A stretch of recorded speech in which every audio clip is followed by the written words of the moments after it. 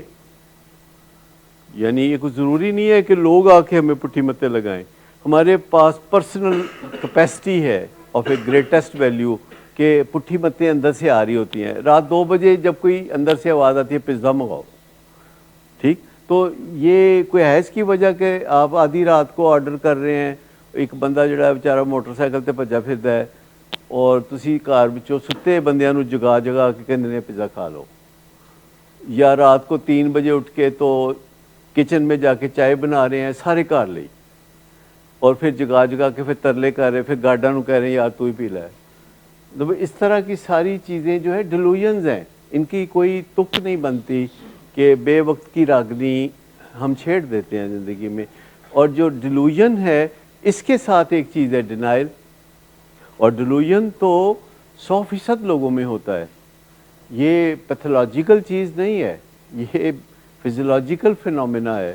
یہ ہمارے پسینے کی طرح ہے، جیسے جو ہمارے روئیں روئیں سے نکلتا ہے تو ہمارے دماغ سے ڈیلوژنز نکل رہے ہوتے ہیں، اور ان میں سے کوئی کام کی بات بھی نکل آتی ہے جس پہ پھر ہم آگے بڑھتے ہیں.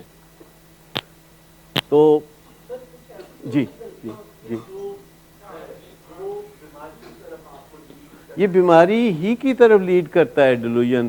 اگر اس کا بند نہیں باندھیں گے تو ڈیلوژنز اور ڈینائل کی جو کمبینیشن ہے یہ ہمیں گمراہی کی طرف اور بربادی کی طرف لے جاتی ہے. اور مزے کی بات ہے کہ ایک چیز ہمیں گمراہی کی طرف لے کے جاتی ہے تو دوسری چیز ہمیں پتہ نہیں چلنے دیتی. اس سے زیادہ ظلم کوئی ہو سکتا ہے کہ ایک چیز ہمیں گمراہی کی طرف لے کے جا رہی ہے اور دوسری چیز ہے جو کہہ رہی ہے کوئی فکر دی گل نہیں.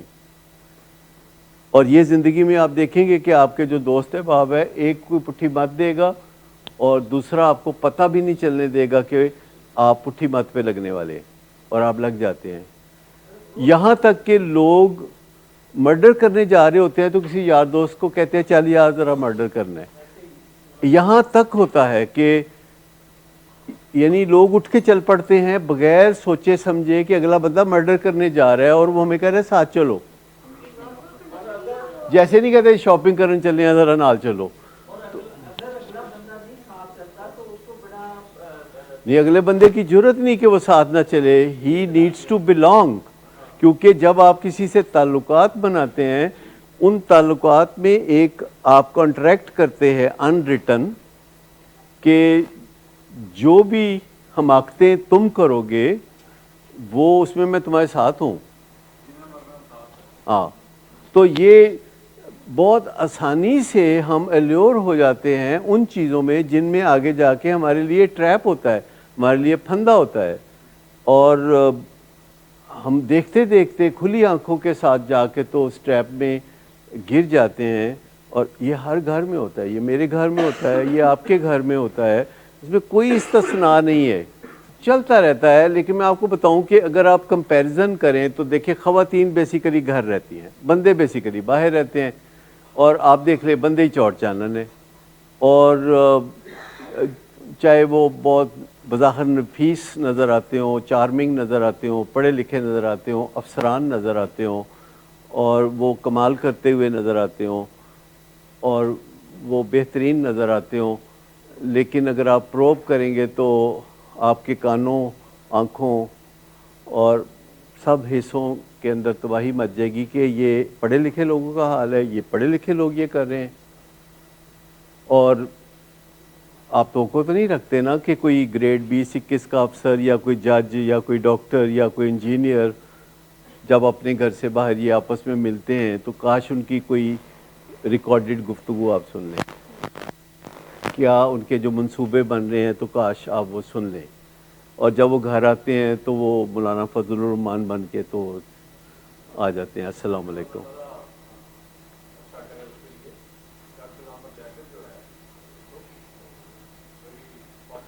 He is not the only one.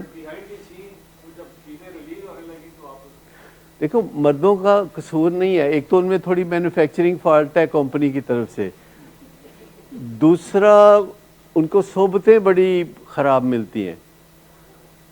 شکار کھیلنے جا رہے ہیں جی، بھئی کون سا شکار ہوتا ہے مجھے بتائیں. اج اسٹڈی میں بیٹھے ہوئے سر، اسٹڈی کون سی ہوتی ہے مجھے بتا دیں، اور جو کچھ وہ کرتے ہیں اس کا 5% بھی ان کے گھر والوں کو پتہ نہیں ہوتا. نہ بتاؤں دساں میں کدے نال جاواں.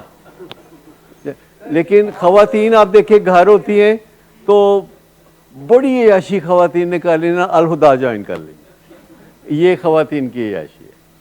کبھی آپ نے دیکھا ہے کہ مردوں کے لیے بھی کوئی الہدا ہو جو وہ جوائن کر لیں اور کوئی نیکی کی راہ لگیں؟ میں جنرلی بتا رہا ہوں کہ خواتین بڑی پریویلیجڈ ہیں، وہ ان کو بہت سہولت حاصل ہے. تو میں آپ کو بتاؤں کہ اپنے بندوں کے اوپر مہربان ہو جائیں.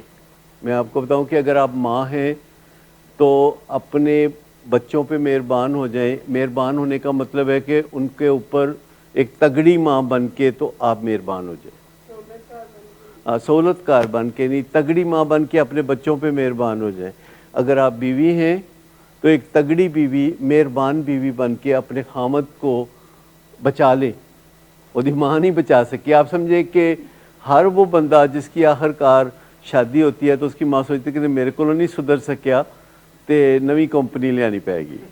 تو آپ پوچھ لیں، جن ماؤں کو بھی آپ پوچھیں گے بیٹے کی شادی کرنے کا اصل مقصد ہوتا ہے کہ سدھار نہیں سکی میں نو بیوی سدھارے گی. میں آپ کو بتاؤں کہ خواتین سے توقع رکھی جاتی ہے. آپ کو پتہ ہے اس بات کا؟ ہمارے 50% مریضوں کی شادیاں اس خیال سے کی جاتی ہیں کہ بیوی آئے گی تو انہوں سدھار لائے گی. توقع دیکھیں، آپ اس توقع کو دیکھیں. خواتین کو اس توقع کو چیلنج کے طور پر لینا چاہیے، چاہے وہ ماں ہو چاہے وہ بہن ہو. ان کو اللہ تعالیٰ نے ایسے اوصاف سے نوازا ہے، ایسی کشش سے نوازا ہے کہ ان کی بات میں اثر ہے. یہ کانفیڈنس ہے، وہ ایسا کر نہیں سکتی لیکن وہ مصیبت میں پھنس جاتی ہے. لیکن جنرلی میں کہہ رہا ہوں کہ خواتین کے لیے بہت زیادہ یہ اہم میدان ہے کہ وہ اگر بیٹا ہے تو اس کی تربیت پہ توجہ دے دیں. اس کی ذمہ داری، اتنی ذمہ داریوں کا بوجھ اس کے اوپر ڈال دیں کہ اس کو سر کھجانے کی فرصت نہ ملے. اس کو جو شیطان کا کارخانہ ہے وہ بالکل نہ لگے اس کا. اور ماؤں کو چاہیے کہ تگڑی مائیں بن جائیں. تگڑی مائیں اس حوالے سے بہترین پوزیشن میں ہیں. میں کہتا ہوتا ہوں کہ مائیں سپریم کورٹ کی جج ہوتی ہیں. ان کو کوئی پوچھ نہیں سکتا کہ تم کیا فیصلہ کرتے ہو. ہر کوئی ماں کے ساتھ کھڑا ہوتا ہے. باپ ذرا سمجھانے کی کوشش کرے تو لوگ کہتے ہیں نہیں بڑا ظالم ہو گیا ہے، بڑا سخت ہو گیا ہے، وہ اس کو کچھ کرنے بھی نہیں دیتے. لیکن مائیں کوئی سخت قدم بھی اٹھائیں، نرم قدم اٹھائیں تو لازمی بات ہے کہ لوگ ماں کا ساتھ دیتے ہیں. میں آپ کو بتاؤں کہ خواتین جو ہوتی ہیں جن کو لگتا ہے کہ ہم ان کو سپریس کر کے رکھتے ہیں، جن کو لگتا ہے کہ ہم ان کو دبا کے رکھتے ہیں، جن کو لگتا ہے کہ ہم ان کو چھپا کے رکھتے ہیں، تو کیا کبھی آپ نے سوچا ہے کہ ہم عورتوں کو چھپا کے کیوں رکھتے ہیں؟ ہم ان کو دبا کے بھلا کیوں رکھتے ہیں؟ تو مجھے بتائیے کہ زندگی میں ہم کن چیزوں کو چھپا کے رکھتے ہیں 2 پردوں میں، 4 پردوں میں، اور کن چیزوں کو ہم کھلے عام پھینک دیتے ہیں؟ جو قیمتی چیزیں ہوتی ہیں ان کو تو بندے نو جتھے بٹھا جاؤ پرامان جہاں تہاڈے ورگا بندہ ہوئے کدھرے بٹھا جاؤ 3 دن پچھوں آ کے ملو گے اتھے ہی بیٹھے ملو گے. کیوں جی کوئی فکر ہوا تمہیں کدی؟ جی تو یہ جو خواتین کو امتیاز حاصل ہے نا، یہ اس کا غرور کیا کریں کہ اگر اس کو منفی نہ لیا کریں. وہ رو رہی ہیں عورتیں ویسٹ میں جو ایسے سوچتی ہیں کہ ہم نے برابر ہونا ہے، یا امپاورمنٹ کا یا اس طرح کے جو تصورات ہیں. میں خلاف نہیں ہوں کہ عورتیں فلرش کریں، میں حق میں ہوں. میری بچیاں ساری ڈاکٹر ہیں اور ورکنگ ڈاکٹر ہیں اور بہت محنت سے کام کرتی ہیں. میں نے کسی کو نہیں روکا کبھی بھی. لیکن آپ کو یہ تصور کرنا چاہیے کہ خواتین خاص ہیں اور خاص ہونے کی وجہ سے ان کو پروٹیکٹ کیا جاتا ہے، ان کو ہرٹ سے بچایا جاتا ہے، ان کو تکلیف سے بچایا جاتا ہے. اور یہ ان کے گھر کے مردوں کی ذمہ داری بھی ہے. پر مردوں کی ذمہ داری خود عورتوں پر ہے کہ وہ انہیں صحیح راہ دکھا دیں، کیونکہ ماں کی گود جو ہے وہ صحیح راہ دکھانے کا ادارہ ہے. اور ایک وقت ہوتا ہے کہ ہر کوئی ماں کی مانتا ہے، اچھا ایک وقت ہوتا ہے کہ ہر کوئی بیوی کی بھی مانتا ہے، ایویں تھوڑا جا وقت. تو ایک وقت ہوتا ہے کہ آپ کا جادو چلتا ہے. تو جب وہ ایک جادو کی کھڑکی کھلتی ہے تو اس کا فائدہ اٹھایا کریں کہ کس طرح ایک بچہ چھوٹا ہے 4-5 سال کا ہے، ساریاں گلاں انہوں اسے ویلے دس دیو، اس کے دماغ کا حصہ بن جائیں گی. اس کو ذمہ داریاں دے دیں، اس کو ایک سنجیدہ انسان کی طرح ٹریٹ کریں اور اس کو بچہ نہ سمجھے. وہ صرف سائز میں چھوٹا ہے، وہ پورا انسان ہے. اور جو اللہ تعالیٰ نے یہ نظام بنایا ہے اتنا خوبصورت، اور اس میں مرد ہیں، عورتیں ہیں اور بچے ہیں، جس سے گھر خوبصورت لگتے ہیں اور گھروں سے خوشبو آتی ہے، تو اس میں اپنے اپنے رول کو اچھی طرح نبھائیں تو مزہ آئے گا. اس میں دوسرے کے ساتھ جو کمپیٹیٹیونیس ہے کہ عورتیں مردوں کے ساتھ کمپیٹ کریں اور مرد انہیں کمپیٹ کرنے نہ دیں، تو اس سے فساد پھیلتا ہے. تھوڑا سا ایک فلیکسیبلٹی کے ساتھ چلنا چاہیے. لیکن میں آپ کو بتاؤں کہ گھر میں سربراہ ایک ہوتا ہے، دو نہیں ہوتے. ملٹی ہیڈڈ آرگنائزیشن کبھی کامیاب نہیں ہوتی. گھر میں باہمی اتفاق سے مشورے سے معاملات کو چلائیں تو بہت اچھا ہے، لیکن اگر کہیں اختلاف رائے آ جاتا ہے تو فیصلہ پھر گھر کا سربراہ کرے گا.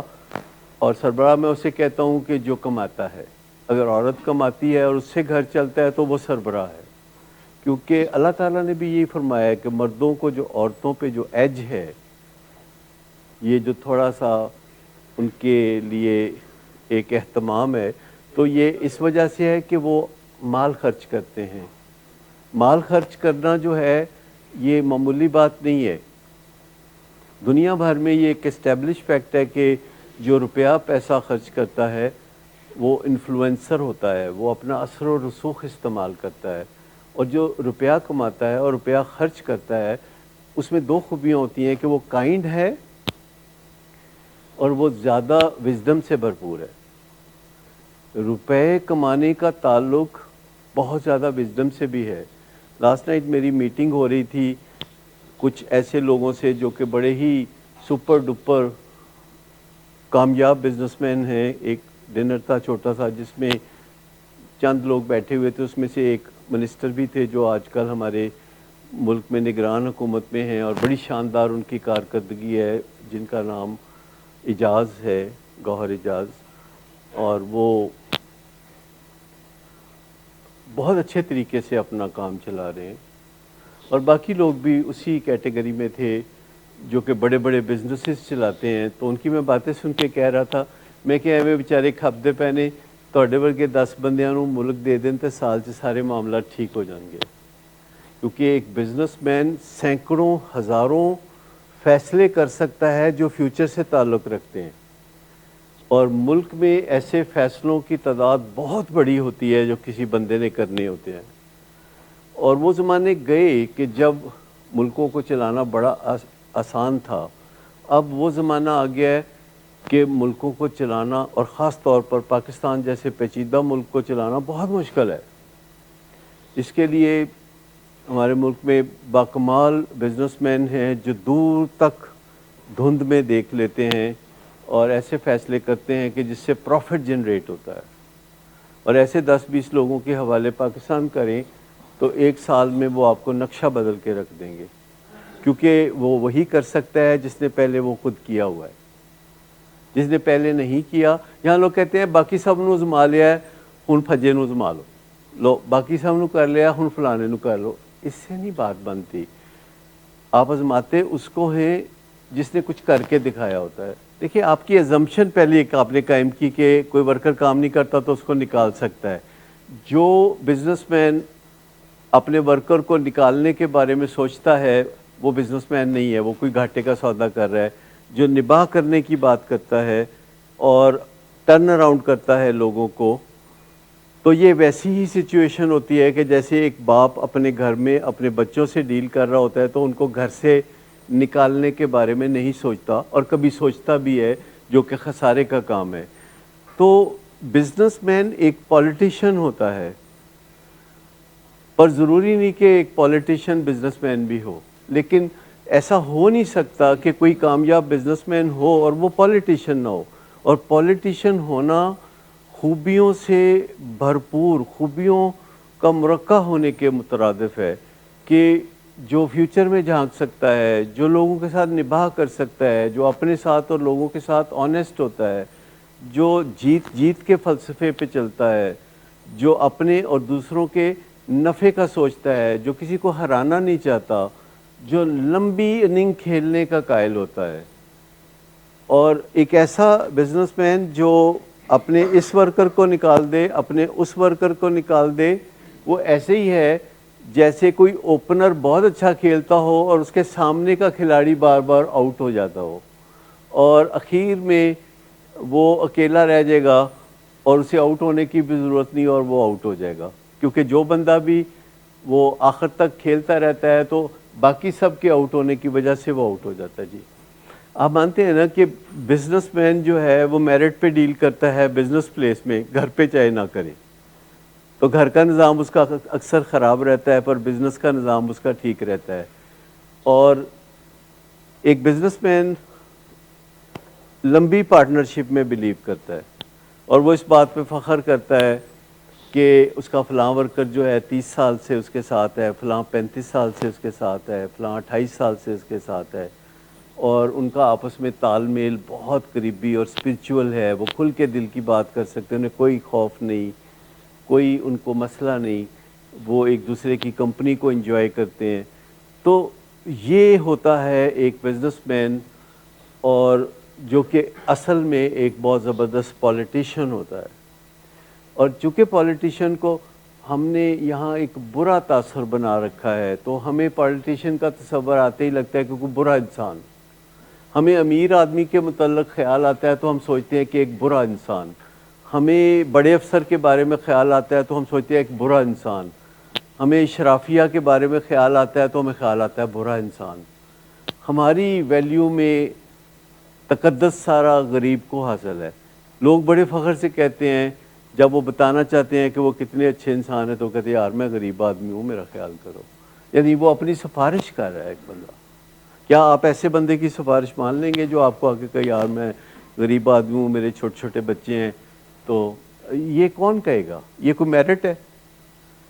کوئی کہے کہ میں غریب آدمی ہوں, میرے چھوٹے چھوٹے بچے ہیں, تو میری بات مان لو, تو بتائیے یہ میرٹ ہے؟ یہ تو کوئی میرٹ نہیں ہے. لیکن آپ دیکھیں ہمارے پرسیپشن میں یہ خرابی ہے. رول آف لا ہر جگہ جیپرڈائز ہوتا ہے. امریکہ میں رول آف لا کہاں ہے؟ ایک بجلی چلی جائے تھوڑی دیر پہ تو کتنا طوفان مچتا ہے. آپ سڑک پہ نکل جائیں تو وہ آپ کو لوٹ لیں گے, آپ کا موبائل چھین لیں گے, اور وہ آپ کے ساتھ مارا ماری کریں گے, اور لوہے کا مکہ سر پہ ماریں گے. تو رول آف لا تو کہیں بھی نہیں ہوتا. لیکن جس چیز کا تذکرہ میں کر رہا ہوں اس پہ اگر آپ غور کریں کہ جو ایک بزنس مین ہے ہی لکس ان ٹو دا فیوچر, وہ فیوچر کے اندر جھانک رہا ہوتا ہے, اور وہ 500 700 1000 ورکرز جو بھی اس کے ساتھ ہوتے ہیں ان کے گھروں کو کہیں ذہن میں سوچ کے قدم بڑھا رہا ہوتا ہے. وہ ان سب گھروں کی اکانومی پہ غور کر رہا ہوتا ہے. مہنگائی ہوتی ہے تو ورکر خود اتنا فکر نہ کرتے ہوں, وہ فکر کر رہا ہوتا ہے کہ کیا بنے گا جن کا میں فلیگ کیریئر ہوں, جن کا میں باس ہوں, اور جو میری طرف دیکھتے ہیں تو وہ پریشان ہوتا ہے. اس کو اثر ہوتا ہے ان چیزوں کا. جیسے آپ کے گھر کا سربراہ جو ہے وہ رات کو کروٹیں بدل رہا ہوتا ہے تو سوچ رہا ہوتا ہے کہ مہنگائی میں اپنے خاندان کو وہ کیسے اچھے طریقے سے چلائے گا. ایسے ہی ایک بزنس کا سربراہ بھی کر رہا ہوتا ہے, جو دور تک جھانک سکتا ہے, جو دیکھ سکتا ہے کہ یہ جو مہنگائی کی اس وقت لہر ہے جو کہ امریکہ میں ہے, یو کے میں ہے, اور ارجنٹائن میں ہے. 100% مہنگائی ہے ارجنٹائن میں, پاکستان میں 49% ہے. تو آپ سوچئے کہ ایک یورپین ملک 100% مہنگائی کا شکار ہے. ڈاکٹرز ہڑتال کیے بیٹھے ہیں کافی دنوں سے یو کے میں، ان کا گزارا نہیں ہوتا، اسپیشلسٹ ڈاکٹرز کا گزارا نہیں ہوتا، جو اپنا ملک چھوڑ کے جا کے وہاں بیٹھ کے سرو کرتے ہیں کہ ان کے حالات اچھے ہو جائیں۔ لیکن میں آپ کو بتاؤں کہ وقت چینج ہو گیا ہے، وقت کا دھارا چینج ہو گیا ہے، ضرورتیں ساری بدل گئی ہیں، زندگی فاسٹ ٹریک پہ ہو گئی ہے۔ جیسے آپ دیکھیں کہ کسی چیز کی خرابی کا پتہ چلتا ہے جب اسے تیز چلا کے دیکھیں، جیسے کوئی گاڑی کا انجن ہے تو آپ اس کو ذرا تیز چلا کے دیکھیں تو آپ کو پتہ چلے گا کہ خرابی کیا ہے۔ تو جب یہ کووڈ آیا ہے، جب لوگ گھر بیٹھے تھے اور اپنے اخراجات کو کرٹیل نہیں کر رہے تھے اور کام پہ توجہ نہیں دے رہے تھے گھر بیٹھ کے بھی، تو اس کی دردیں پیڑیں بعد میں نکلنی تھی۔ لیکن آپ دیکھیے کوئی ایسا بندہ کہ جس نے کووڈ کے دنوں میں اپنے آپ کو ان افیکٹڈ رکھا، کام کیا اور اپنی زندگی کے دھارے کو کسی نہ کسی طریقے سے چلائے رکھا، اس کو معاشی یا معاشرتی یا اس طرح کے دیگر مسائل نہیں ہوں گے۔ کاز اینڈ افیکٹ کی دنیا ہے، جو ہم کرتے ہیں وہ ہمارے سامنے آتا ہے۔ آپ سمجھ لیں کہ یہ سسٹم کا قصور ہے کہ سمندر میں طاقت بہرحال زیادہ ہوتی ہے اور وہ کسی بھی کمزور چیز کو اپنے اندر نہیں رکھتی، سمندر کی طاقت سے اٹھا کے باہر پھینک دیتی ہے۔ لیکن آپ دیکھیں کہ کسی کو جب نکالا جاتا ہے تو یہ بھی ایک بڑا اہم حادثہ ہوتا ہے، لیکن جب کوئی واپس سٹرائک بیک کرتا ہے تو اس کے بارے میں آپ کیا کہتے ہیں؟ دیکھیں منترلا جو ہے یہ ہماری زندگی کا ایک خوبصورت ون ایکٹ پلے ہے۔ میں چند دن پہلے دیکھ رہا تھا، حامد میر بات کر رہا تھا زرداری صاحب سے، تو حامد میر زرداری صاحب کو کہہ رہا تھا وہ تسی کیویں یہ ساریاں گلاں منوا لیندے ہو لوکاں کولوں، کیویں تسی گلاں منوا لیندے ہو؟ تو پتہ ہے کیا کہتا ہے؟ کہتا ہے آپ کو پتہ نہیں، میں اپنے پیاروں کے پاؤں پہ ہاتھ رکھ دیتا ہوں، میں ان کے قدموں میں لیٹ جاتا ہوں، میں ان کے اوپر ساری محبت نچھاور کر دیتا ہوں۔ تو یہ ہماری زندگی کا ایک بڑا خوبصورت حصہ ہوتا ہے جسے ہم اپنی انا میں نظر انداز کرتے ہیں۔ اللہ تعالیٰ نے ہمیں بڑے گنوں سے لیس کیا ہے اور ایبسولوٹ کوئی چیز نہیں۔ میں ایک رسمی بات کر رہا تھا کہ ایک پرچون کا دکاندار بھی جو ہوتا ہے محلے کا، آپ دیکھیں کہ 150 گھروں میں وہ اپنی ضرورتیں پوری کرتا ہے، تو وہ بڑا پولیٹیشین ہوتا ہے، کسی نے ادھار دے، کسی نے مہنگا دے، کسی نے سستا دے، کسی دے گھر سودا پہنچا، کسی نے کہ تو آ کے لے جا۔